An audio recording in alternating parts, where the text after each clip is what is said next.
Water safety in healthcare. Many people may think this is solely the responsibility of hospital engineers and estates personnel, but anyone within the building may affect water quality. Clean, safe water is essential to human life. Unfortunately, it can become contaminated with chemicals or other life forms that are capable of causing human disease.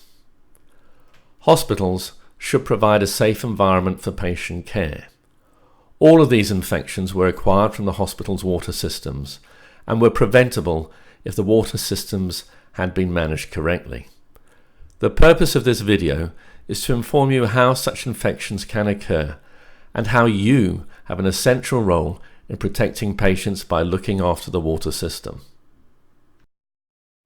These are images of the two most common bacteria, Legionella and Pseudomonas aeruginosa, that cause disease via water systems, growing on laboratory media.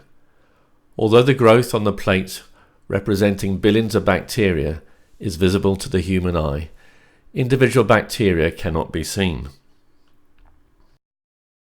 This is a highly magnified drawing of a human hair in cross-section. The superimposed black circle represents the size of a white cell if drawn to scale. The equivalent size of a bacteria drawn to scale is shown by the yellow dot. It would require 200 bacteria linked end to end to cover the width of the hair. Legionnaire's disease is a severe form of pneumonia caused by the Legionella bacteria. Patients within the hospital setting are more susceptible to infection because their immune systems are weakened. Infection occurs when patients breathe water aerosols containing bacteria into their lungs from contaminated water systems. Aerosols containing the Legionella bacteria are particularly likely to occur when showering, but even running a tap in a heavily contaminated water system may be a risk.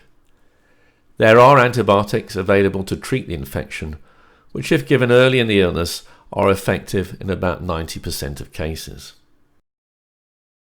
Pseudomonas aeruginosa is commonly found in the environment and is of minimal risk to otherwise healthy individuals.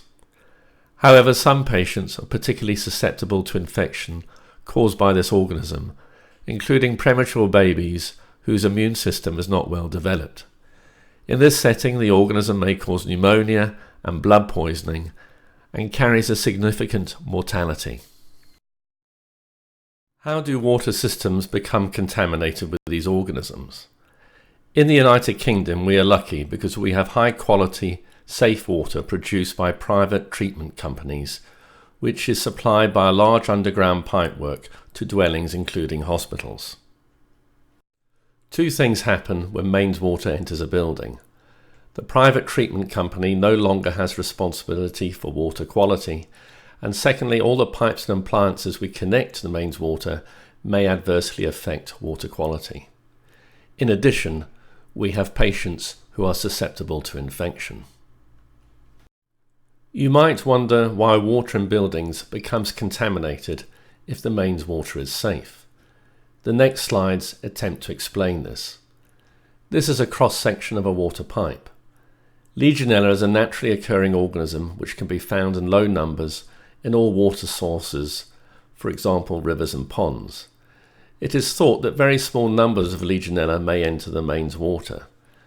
If these were to pass through the pipework in a building, they would be of little risk to anyone. However, in certain circumstances, the small numbers of bacteria may stick to the components in the water system and grow to produce a large colony known as biofilm formation. From this colony, or biofilm, very large numbers of organisms can break off into the water system, which are then capable of causing infection. Of all the steps shown, it is the adhesion, the ability of the organism to stick to part of the water system, which is the most important, because this turns the water system into a breeding ground for the bacteria. We know that there are several factors which are important in promoting adhesion, but one of them is stasis. That is when water comes to a standstill for a period of time. Stasis not only promotes biofilm formation, but also allows water to achieve temperatures which promote bacterial growth. In both photographs, the sinks are being used for other than their main purpose. In the top photograph, physiotherapy equipment is being stored in one sink, and on the bottom photograph, someone shopping has been placed in the sink. By preventing taps from being used, water stasis will occur, leading to bacterial proliferation and biofilm formation. This does not only affect water quality at this outlet, but may put the rest of the water system at risk. Whilst it may be obvious to us that this is a risk, the staff who did this did not understand how the misuse of the sink could affect the water system and make someone ill. The diagram shows what happens when an outlet is not used. Bacteria, represented by the green bar, start growing, and the temperature of the cold water in this instance becomes warmer, moving to the dangerous zone which promotes bacterial growth. Opening the tap for a short period of time is insufficient to remove the bacteria and restore temperature. The tap should run for a minimum of 2 minutes to both maintain temperature and reduce the risk of bacterial multiplication when flushing. Here there are 2 taps on the same pipe run. The tap on the left-hand side is not being used, leading to temperatures which support bacterial growth and biofilm formation. Although the tap on the right is run regularly, it is put at risk as bacteria from the left-hand tap are sucked through when it is run. In the United Kingdom, the principal method of preventing Legionella growing in hot and cold water systems is temperature. The hot water should be kept above 50 degrees Celsius, at which Legionella either stops growing or dies, or below 20 degrees Celsius in the case of cold water systems to prevent the bacteria from growing. The dangerous zone is any temperature between 20 and 50 degrees Celsius. To give an idea of how hot 50 degrees Celsius is, the highest temperatures people will tolerate when showering is 42 degrees Celsius. This is a representation of hot and cold water systems. In hospitals, the hot water is normally pumped around a loop to ensure safe temperatures are maintained, represented by the orange colour. The cold water, represented by the dark blue pipes, indicates it is below 20 degrees Celsius. However, if water outlets are not used, the temperatures in the end of the pipework will migrate to room temperature, which is sufficient to allow bacteria to grow, as shown by the changing colour of the pipes. Regular use of water will help maintain temperatures, prevent stasis and bacterial growth. This ward has been closed for refurbishment, but unless water turnover is maintained by regular flushing of all the outlets, there will be an increased risk of waterborne infections such as Legionella. Water stasis may occur even if a room is occupied. In the top cartoon, the patient is well enough to get up and use water services, including a shower every day. The patient below has a chronic serious underlying condition and is not well enough to use water services such as a shower for maybe weeks on end. An unfortunate situation may then arise where the most vulnerable patient increases the risk of waterborne infections because they are unable to use the water services. The first use of that shower after a period of inactivity may lead to the transmission of a waterborne infection. Bacteria may also inadvertently be introduced into water systems by cleaning practices. In this slide, the basin has been cleaned first, and then the same cloth used to clean the water outlet. Basins are often contaminated with organisms such as Pseudomonas aeruginosa. This is more likely to occur if patient body fluids or secretions are inappropriately disposed of down the sink.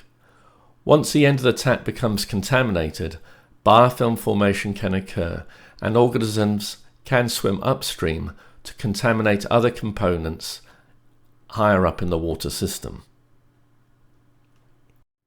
The green at the end of the outlet represents biofilm formation with Pseudomonas aeruginosa. When water flows through the contaminated outlet, it becomes contaminated with Pseudomonas, and one route by which this can affect the patient is to soil a nearby trolley made up for a sterile procedure. Any equipment or drugs which are being prepared for patients must be made up in an area which is free from splashing with water.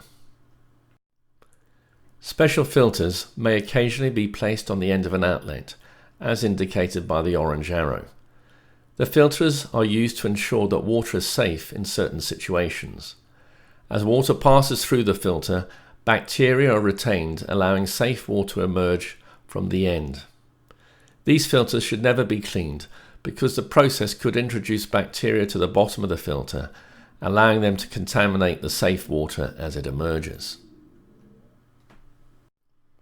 In summary, outlets need to be used in order to maintain water safety.